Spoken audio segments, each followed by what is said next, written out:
我本是一名王牌特种兵，却意外重生到1978。为了让青梅过上好日子，我带着好大哥猎杀黑瞎子。君子，小心点！你桂花婶子说的棕熊应该就在这附近。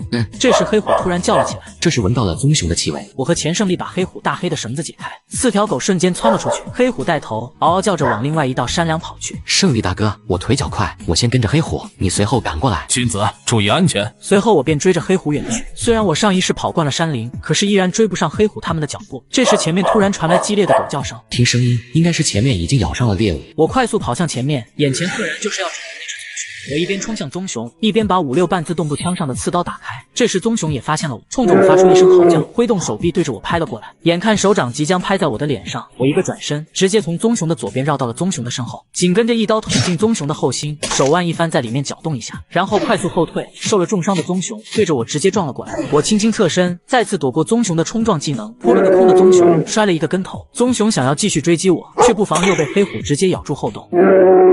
棕熊一屁股坐在了地上，趁他病要他命。我一个箭步，手中的刺刀对着棕熊的心口刺了进去，棕熊轰然倒地。此时站在山岗上的钱胜利浑身打了一个哆嗦，这小子真狠啊！明明可以在远处开枪轻松击毙棕熊的，结果非要用刀，关键是这也太利索了。完了还不枪，这刘老娘狠，没想到刘家的老二更狠，是个人物。此时我上前抽出青刀，给棕熊开膛破肚，将熊胆放进提前准备好的布袋里。棕熊的熊胆虽然大，但是不如黑瞎子的熊胆值钱。不过再不值钱，这颗熊胆也值大几百。这时钱胜利终于赶到了战场。兄弟，你这也太猛了，2刀就把棕熊给恼了。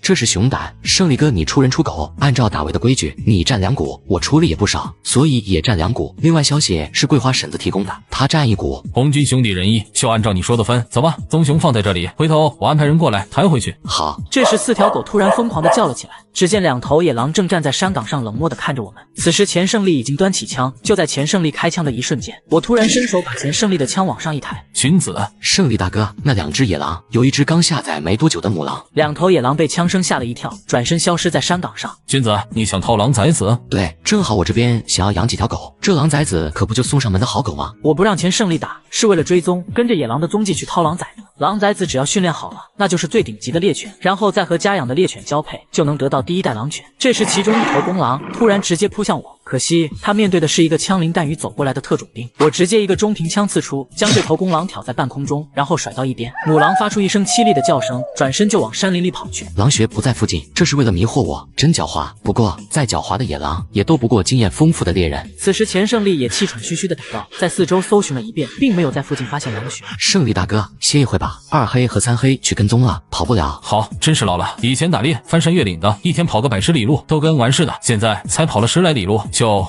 胜利大哥也是最近一段时间一直熬夜，才会体力跟不上的，回头给你弄几根鞭子补一补就好了。等钱胜利气喘匀了，2个人牵着黑虎和大黑，顺着2黑和3黑的踪迹追踪母狼的行踪。等我和钱胜利赶到战场，忍不住骂出声来：这母狼汤姆太狡猾了，绕了一圈又绕回来了。狼窝就在刚开始杂木林不远处的山崖下面。我解开黑虎和大黑的绳子，一瞬间黑虎和大黑就加入到战斗里。很快母狼就被黑虎按在了地上，我抽出青刀上前补了刀。君子，快过来，你运气老好了，2只狼崽子，还有1只白狼。我来到狼窝边，2只小狼奶声奶气的叫声。胜利大哥，咱们一人一只，我占个便宜，要那只白狼。君子，这2只狼崽都给你，我不要，我可没那本事驯化它们。等下一代的狼犬出来，让我挑1只就行。行，到时候先紧着胜利大哥挑选。我把它们抓起来检查一番，然后放进自己的挎包里。打猎完毕，我们2人便牵着狗下山。今天运气不错，不仅打到1只棕熊，还抓到2只狼崽。红军兄弟，现在有了狼崽，你还要抓狗崽吗？要啊，不仅要，还得多抓几只才行。要让狼崽和狗崽从小生活在一起，这样才更方便驯化。回到家，我把狼崽放进狗圈里，2只小狗崽下地之后立马靠在一起，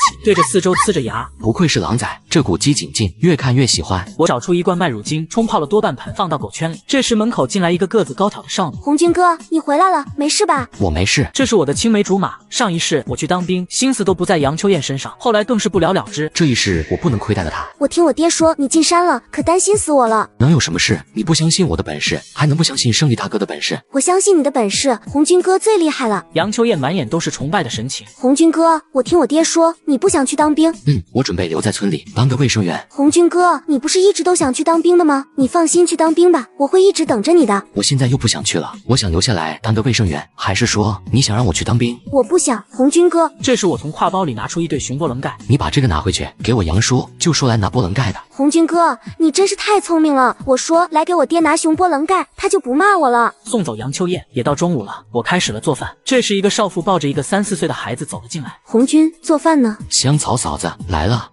我本是一名王牌特种兵，却意外重生到1978。为了不再辜负青梅，我留在深山当猎役。红军，我家你大侄子不知道吃了什么，从昨天开始一直拉肚子。我给孩子一边号脉一边问：拉肚子，拉出来的是什么形状的？大便带不带沫？拉的都是稀汤水，带着黄沫子。没大事，这是痢疾，回家给大侄子烤2头大蒜，吃了就能好。烤大蒜治痢疾，拉肚子一绝。那我回去就给他烤大蒜。谢谢你啊，红军，回头我让你全海哥把钱给你送过来。送走香草嫂子之后，刚吃完饭，钱胜利拎着一块肉走了进来。君子，棕熊拉回来了，这是分给你的。谢谢胜利大哥。这是一块棕熊肚子上的肥肉，在这个年代也是最受欢迎的部位。胜利大哥，那些狼骨和熊骨怎么处理的？你要那玩意儿干啥？队长说晚上大锅煮了，给大家改善伙食呢。狼骨和熊骨都是药材，我这边肯定要啊。刘红军自然不能说自己要狼骨和熊骨是为了制作狗粮，忘了你还是村里的卫生员，你等着，我回去和队长说，让他把骨头给你留出来。送走钱胜利，我去看了一眼2只狼崽，泡的麦乳精已经被2只狼崽喝光。愿意吃东西就好，这就代表着能养活。回头去队里找点羊奶来喂。第二天中午，我正准备去找只羊，钱胜利就走进了小院。君子，看看我给你带来了什么。胜利大哥，你这是？昨天晚上你嫂子的亲戚柳树屯李大巴了，前几天让野猪给撅了，人受了伤，以后可能没办法跑山了。我把他的狗给收回来了，这些都是李大巴拉精挑细选的狗。胜利大哥，这李大巴拉受伤很严重，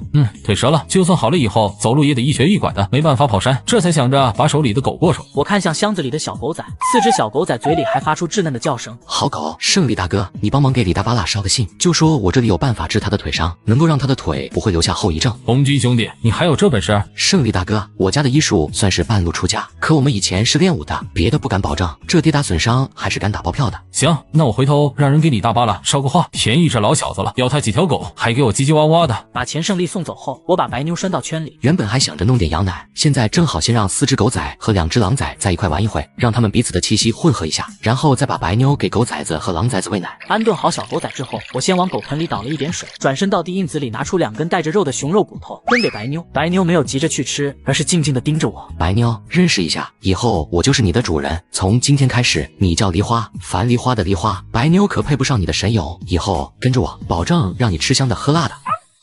梨花对我叫了2声，才低头去啃肉骨头。随后我准备给狗做点狗粮，这时2个青年跑了进来。君子哥，听说你今天进山打围了？大山、石头，你们2个今天没上工啊？今天休息了。君子哥，下次进山打围能不能带我们一起啊？你们爹娘同意你们跟着我进山打围？2个人立马低下了头。进山打围可不是好活，又苦又累还危险。如果我家里同意，君子哥能带我们去打围吗？可以啊，只要你们家里同意，我就带你们进山打围。进山打猎都需要帮手，我也想培养1、2个信得过的帮手。我听胜利叔说你这次进山掏了2只狼崽子。呐。随后我带着他们来到狗圈，此时小狗仔和小狼仔都已经吃饱，正在狗圈里打闹嬉戏。那只白狼真厉害，还有那只白色的小狗也厉害，起名了吗？起了，白色的那只叫做曹操，另外3只叫典韦、许褚、夏侯惇。典韦、许褚，君子哥，你这都是人名啊？是啊，知道三国吗？三国是啥？3个国家吗？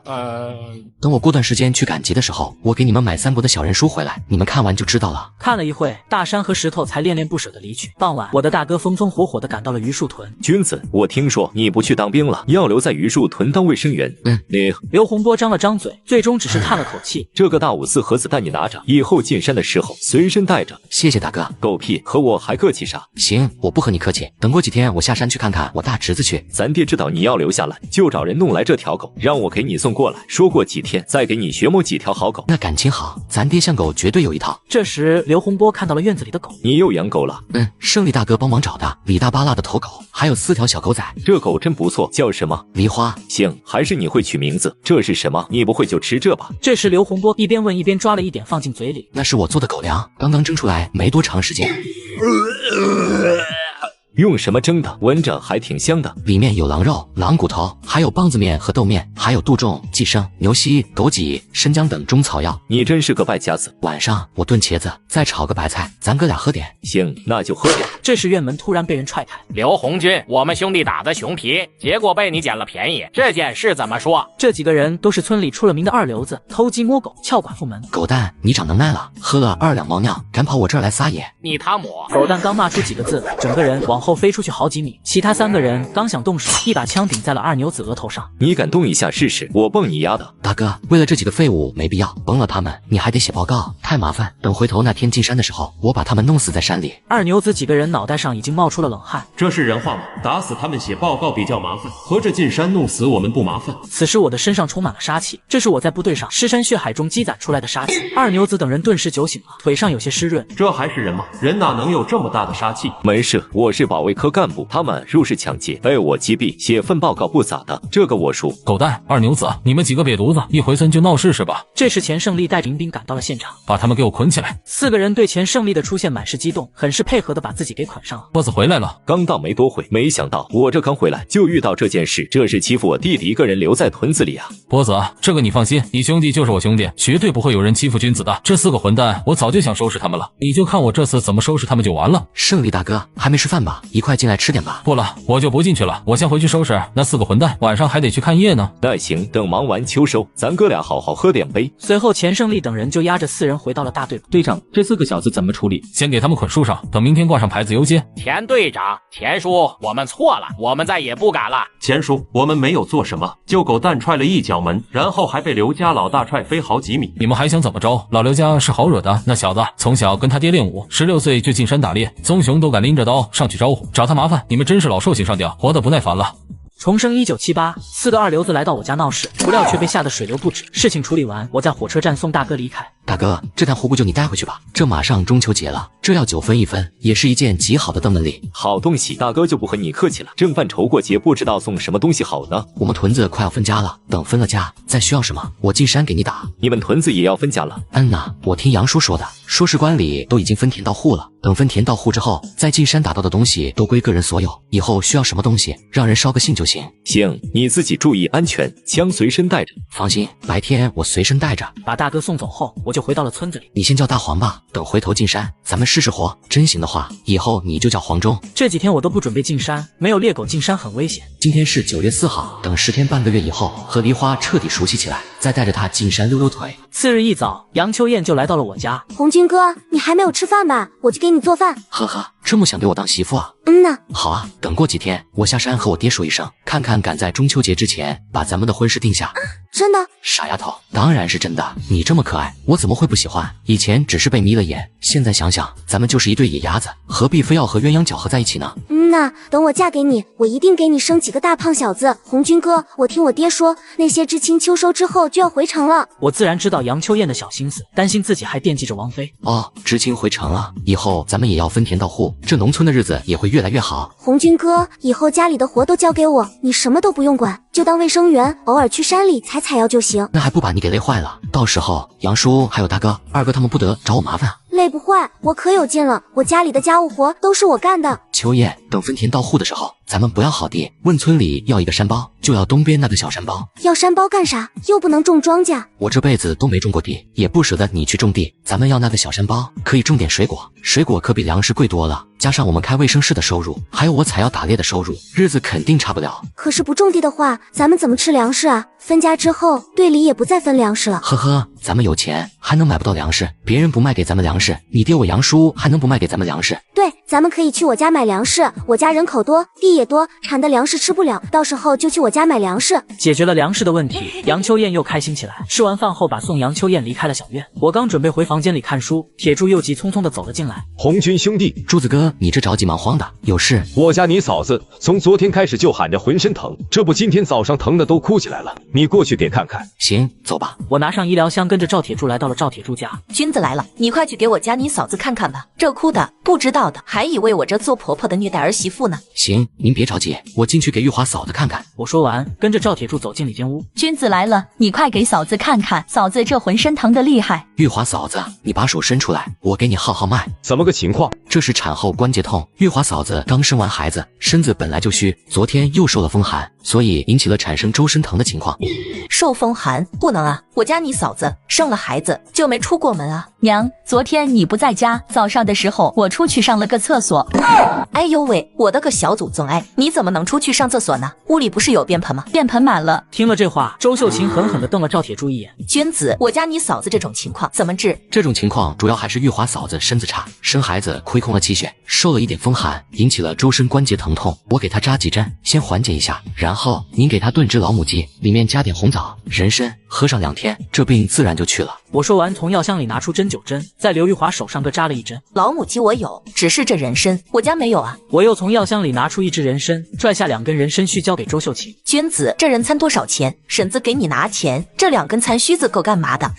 秀琴婶子，1只老母鸡，10枚红枣，2根参须，足够了。再多您也不想您孙子流鼻血吧？行，那听你的。这2根残须再加上针灸，一共多少钱？您给1块钱吧，我这人参是4品液。先谢绝了周秀琴要留我吃饭的邀请，我背着药箱回到家里，就看到一群人围在自己家门口。这是出什么事了？有人受伤或者得了疾病？走近之后才看到原来是狗蛋、二牛子4人，还有他们的家人。怎么着？这是带着家里人过来找自己麻烦？老虎不发威，你以为病猫啊？我快步走到门口，你们围着我家想干什么？你个瘪犊子，还不给我跪下！那个君子兄弟，我们带着几个瘪犊子过来给你赔礼道歉。这葫芦里卖的什么药？君子兄弟，你要是不解气，你就狠狠地收拾他们，给他们留条命就行。对，君子兄弟，孩子小不懂事，你狠狠收拾他们，有口气就行。孩子小，他们哪一个不都20多了？我才18。行了，道歉我收下了，以后离我远点，我也懒得搭理他们。说完我就走进了院里，把狗蛋、二牛子等一众家人留在门外里。狗蛋、二牛子的爹松了一口气。起来吧，狗屎的东西，这次知道厉害了吧？你以为你们几个人很厉害，那是没有惹到狠人，什么人都敢惹。重生1978，为了让猎犬吃得更香，我做出了一个狗粮模具。红军哥，你这是在弄什么？我这是制作狗粮的模具。制作狗粮的模具？对呀，狗喜欢吃骨头，我把狗粮制作成骨头的样子，它们会更喜欢吃。这时一个女人走进了我家。孔金，王妃。上一世我选择了王妃，而她却选择了回城，还嫁给了另一个知青。孔金，你们他怎么在这里？秋燕在这儿有什么稀奇的？我俩青梅竹马，从小搁一块长大的。那我呢？我算什么？你和他在一起，考虑过我的感受了吗？王妃，说这个就没有意思了。你既然已经答应曹正阳回城之后就嫁给他，又何必跑到我这儿来质问我？你怎么知道的？若要人不知，除非己莫为。不要把所有人都当成傻子。我红军，我也是没有办法。是啊，我理解你也是没有办法，所以祝福你。前世王妃利用曹正阳，后来又投入另外一个2代的怀抱，然后又出国移民，在国外也混得风生水起。对不起，我也不想这样的，我真的只是想回城，我不想一辈子待在这里。我明白，所以我祝福你。这段时间也一直没有去打搅你。你是因为恨我才和他在一起的。王妃，你信不信我让你一辈子都回不了城，永远留在这个你讨厌的小山村里？王妃，原本我不想说什么，可是你不该还想挑拨我和秋燕的关系，滚吧！这一世最后一次，再特么犯贱，我让你后悔一辈子。王妃被我的眼神吓到了，踉跄着跑出了的院子。红军哥，没事，不用搭理他，都要走了，还想挑拨咱们的关系？红军哥，我相信你，只要能够和你在一起就好。我已经给老爹打了电话，让老爹抽空来一趟，把亲事定下来。我相信你。随后我就继续制作狗粮。红军哥，我看人家养狗平时都是随便喂点棒子面，进山打到猎物的时候才会喂点好的，你怎么喂那么好啊？狗是猎人最忠实的朋友，平时喂得好一点，进山打猎的时候才会更加的厉害。这里面还有增精壮骨的秘方，这样养出来的狗才会更加的厉害。红军哥，你真是太厉害了。1个星期后，梨花已经来到10天了。我拿出2块虎骨扔到旁边，梨花和大黄瞬间炸毛，对着虎骨疯狂的嚎叫着。没有吓尿，没有吓的夹着尾巴，这就是好狗，代表着有训练的潜质。等到第2天，我再次去给梨花、大黄喂食时，正抱着虎骨美滋滋的啃着。就凭你敢抱着虎骨啃，你就对得起黄忠这个名字，以后你就叫黄忠了。这时杨广福来到了我家。红军啊，这马上就到8月15了，我想着让你进山打点野物回来，放心，不让你白忙活，队里给你算钱。没事，您不来找我，我也打算进山一趟。那不一样，咱们生产队马上就要分家了，不能再让你白忙活，工分就不给你算了，直接给你钱。野猪的话，带毛称重，给你算1毛钱1斤；傻狍子、大个子给你算1毛5一斤，熊瞎子给你按2毛1斤。行，谢谢杨叔照顾。这个年代，野猪肉的价格要低于家养的猪肉，家养的猪肉才8毛钱1斤，连皮带毛称重，1毛钱1斤，价格已经很高了。这孩子和我还说啥？以后对燕子好一点就行。呐，我保证会好好的对燕子，让她幸福一辈子。把燕子交给你，我放心。我和老刘大哥商量好了，借着过8月15的功夫，先把你们的事定下来，等年底就给你们办婚礼。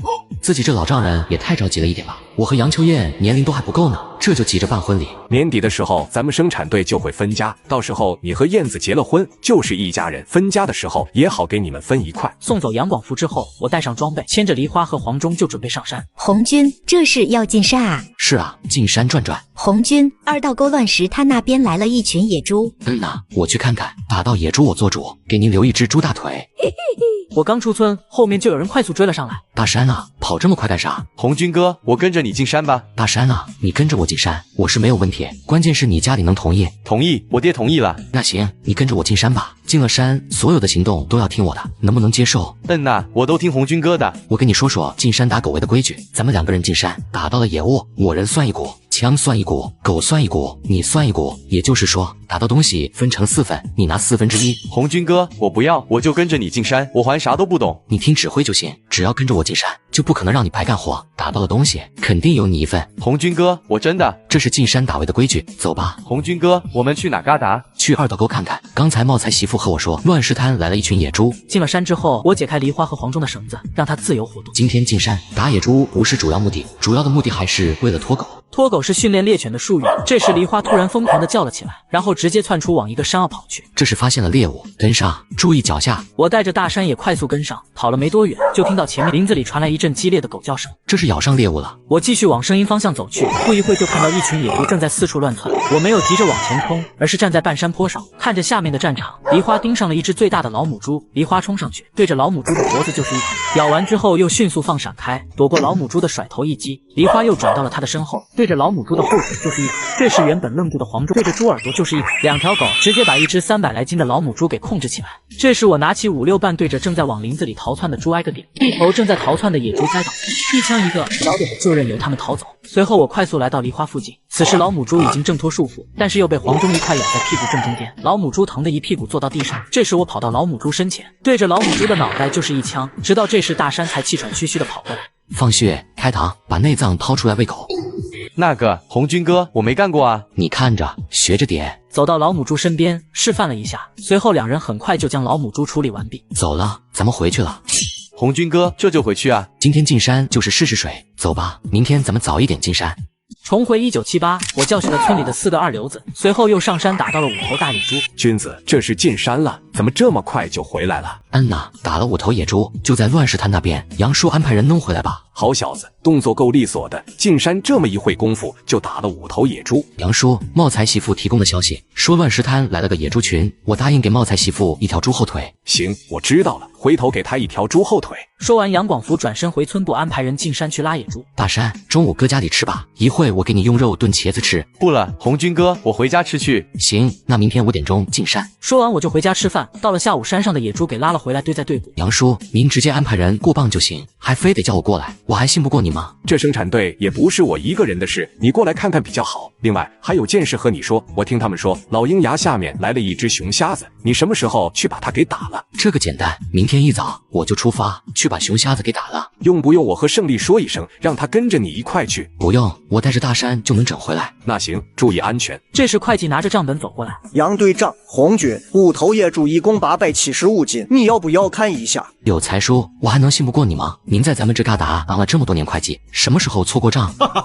那是别的不敢保证，这账目上我是从来没有错过。这是87块5毛钱，你点一点，没错的话在这儿签个字。我还能信不过你？我按照苏有才的指点在账本上签了字。杨叔，还要不要继续打？当然要，这才几头野猪，你继续打就行，我这里不限量收购。好，带着大山回到家里，我把刚刚收到的钱拿出来，一共分成4份，一份就是21块8毛7分5厘，我给你21块8毛8分钱。红军哥，这钱我不能要，我今天都没出什么力。拿着，这是进山打围的规矩，想跟着我打猎，咱们就按照规矩来。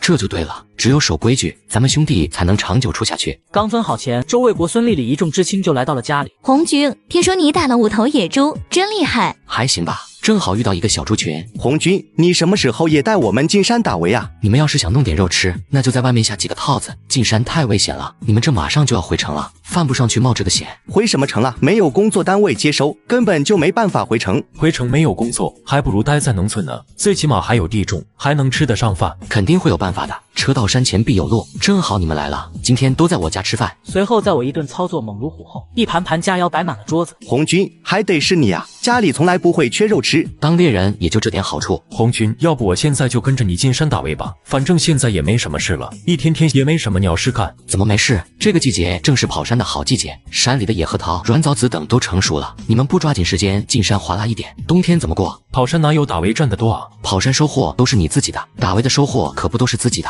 红军说的是这么个理，明天我们进山去收集些蘑菇、野核桃、松子之类的山货，多喊几个人，山里山货多的是，不用担心采不到，人多安全一点。对了，你们要是想去跑山，明天一早跟着我走，我带你们去个好地方，那地方平时没人去，山货比别的地方都多。没人去，会不会有危险啊？这个你们不用担心，老鹰崖那边就一只熊瞎子，明天我去打了，你们就可以尽情的采摘，而且我就在附近打围，遇到情况也能及时回来。那感情好，红军，你明天几点进山？明天早上5点，你们在西山坡的石头桥等我。我之所以愿意带着这些知青去跑山，为的就是留下一点人情，说不定以后能用到。就这样，我白天没鸟事，晚上鸟没事，听着他们倾诉。而就在我招待知青的时候，狗蛋、二牛子4人组也听到了熊瞎子的消息，4个人一商量就决定上山打熊瞎子，由二牛子出面去找钱胜利借狗。钱胜利是他们堂叔，关系还比较近。我说你们2个咋回事？跟死了爹似的。还能咋地？一说去老鹰崖打熊瞎子，不光不借给我们狗，还被老叔给训了一顿，说我们是瞎胡闹，差点被老叔按住送家里去。我们怎么就瞎胡闹了？就是他留红军能打熊皮，我们打只熊瞎子怎么了？这次非得把熊瞎子打了，让他们都看看，咱们比刘红军也不差啥。随后4人带着狗来到老鹰崖，来来回回转到了下午4点多。哎，就算能找着，他也圈不住啊！都怪老叔今天不借咱狗，今天兜住一点，要是不行咱们就撤。狗蛋这话一出，二牛子等人都是一愣，不就是差条狗吗？咱家狗只要能找到熊瞎子，我一枪就把他干倒。这时众人突然听前面传来了一连串的狗叫声。话早，狗蛋拿着单管猎枪挂管，快步就往岗子上走。很快就看到一只熊瞎子正在树下撸着蓝莓往嘴里塞。随着狗叫声，一只小熊仔从草丛中窜了出来。本来安静的母熊这是熊瞎子的叫声，太汤姆吓人了！是谁说的要来打熊瞎子？只见熊瞎子一瞬间来到黄狗身前，抡起右掌对着黄狗拍了过去。黄狗往旁边一闪，黑狗这时突然咬住熊瞎子的后腿，却被熊瞎子一把抓住咬在了脖子上。这时黄狗也冲上前咬住熊瞎子的手臂，却被熊瞎子一摔失去了战力。就在这时赶来的狗蛋举起枪对着熊瞎子就是一枪，还不等装弹，母熊瞎子已经发狂的冲着狗蛋扑了过来。狗蛋顿时吓破了胆，转身就跑。这时如果是有经验的猎人肯定会找一棵大树绕着树跑，可是狗蛋却直直的跑，瞬间就被熊瞎子一爪抓在背上。